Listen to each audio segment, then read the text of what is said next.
Good evening. Miss Reed, you already told me at the intercom, and as I already told you, Mr. Felton is no longer a patient at the Psychoanalytic Institute. I came here voluntarily, outside the Institute. So what do you want? I am personally re-examining your case. Causes, reagents. I strongly believe there are alternative ways and probably other experiments that are worth a try. I am fighting with the Institute to recognize there are other adequate remedies for your husband's pathology. Oh, no, please. I'm just assisting him. I'm his nurse. I didn't know. It's okay. I suppose you want to talk to him. Thank you. I apologize for the darkness, but Mr. Felton's sight has been damaged and immensely compromised because of the disease. Anyway, I am Gloria. Oh, and please, refrain from smoking inside. Mr. Felton hates the smell of smoke. Sorry.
Please, this way.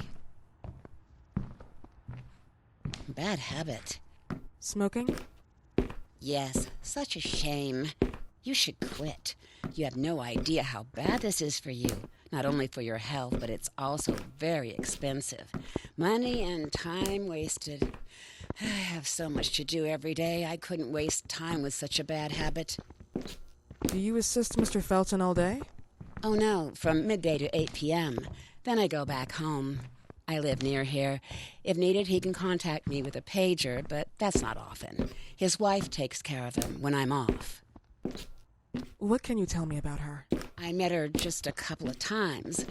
She's usually out or locked in her bedroom when I'm here. Let's say they don't seem to get along. I didn't know. But, you know, when she's home, she listens to the same music, the same song, over and over.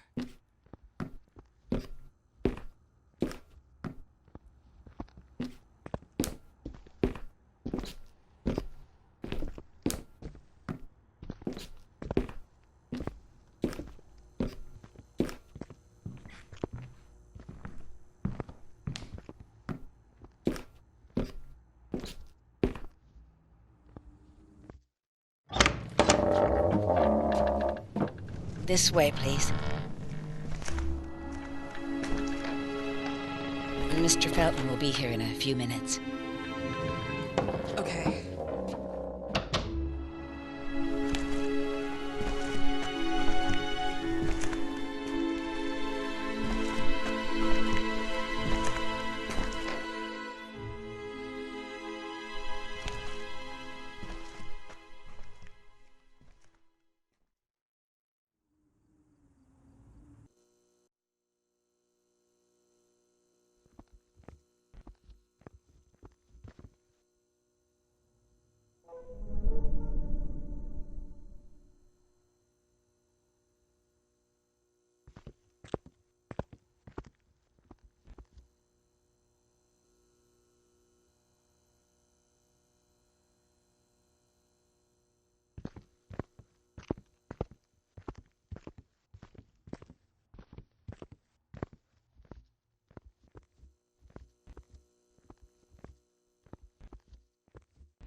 you believe in God, miss? Well, it would be too easy, wouldn't it? I believe in people's willpower. Everything else is not God, but an aptitude or mankind's cruelty. This is the kind of fairy tale I prefer at my age. When you're worn out from an incurable disease, you start having some doubts. Why is there so much life in such small but lethal creatures? An arbiter, that's all we need. For what? It's wrong and crazy. It's human nature. That same nature in which we are equals to those ants eating each other. But, pardon me, I forgot my manners. Please, sit down. Dr. Reed, I suppose? Sorry, Mr. Felton. Pleased to meet you. So you already met Gloria? Yes, she let me in. She's a great reference, extremely hardworking, but back to us. I don't recall seeing beautiful doctors like you at the Institute, Dr. Reed. I am flattered, Mr. Felton. I arrived at the Institute just a few months after you left. And you left because? Inadequacy of the sanitary treatments within the structure. That's right. And in a few words? In a few words, they didn't know how to treat my case, and they left me there to die. But it seems that other issues took over. I once or twice refused to go through exams. Mr. Felton, is there anything I can do for you? Oh, Gloria. Yes, see if Dr. Reed needs anything. Oh, no. May I offer you a cup of tea or coffee? Espresso? No, thank you. As you wish. How about you, Mr. Felton? No, thank you. I'll keep entertaining our guest. You can go now. You're diagnosed? 1958? Yes, indicatively. Some friends and I contracted the disease while traveling to Egypt, and it got worse. In addition to the disease, the first exam showed some inconsistency. Some hormonal deficiency? Overdose of non-prescribed drugs, opiates, phenoxyl? Wasn't it recalled in the mid-60s? Doctor, don't you think that nowadays there are ways to obtain drugs without any prescription? I believe so. According to your file, you still receive your disability pension. Even better, it seems that the beneficiary is your wife, Ariana Gallo. Exactly. She's the one who takes care of me when Gloria is off. How about your daughter? My daughter, Celeste, has never come back home. Disappeared. She was adopted, am I right? The investigators confirmed that she intentionally left. They never suspected a kidnapping since there was no ransom request. How about Weeman? Wasn't he a suspect? A flash in the pan, an idiot who brought confusion by sending warnings and threats. And her birth parents? Dr. Reed, young girls often decide to just go. And this is what my daughter decided to do. Jennifer. What did you say? At times, you'd call her Jennifer. No, my Mr. daughter... Felton, what has really happened to your daughter? I just told you. How about the off-the-record version? I am not sure where you're trying to go with this, but I won't tolerate... I don't have the strength for this now. I know you've been trying to forget her, but this picture might help you to. What is this? Where did you get this picture? Isn't she your daughter? Celeste, or has you called her? Jennifer? I asked you a question. Back of the picture says Jennifer. There is no Jennifer! You thought I was stupid, didn't you, Mr. Felton? Do you really think I'd come here without knowing what I'm talking about? Who are you, and why did you come here? Did you come to my home to threaten me with your condescending Threatening tone? you? So maybe I should ask your wife then. She's not home.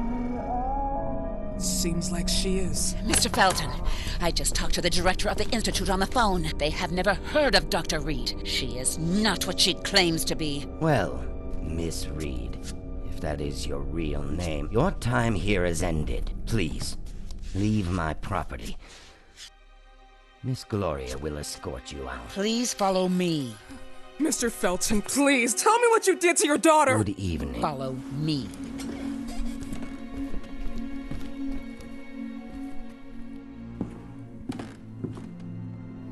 Mr. Felton.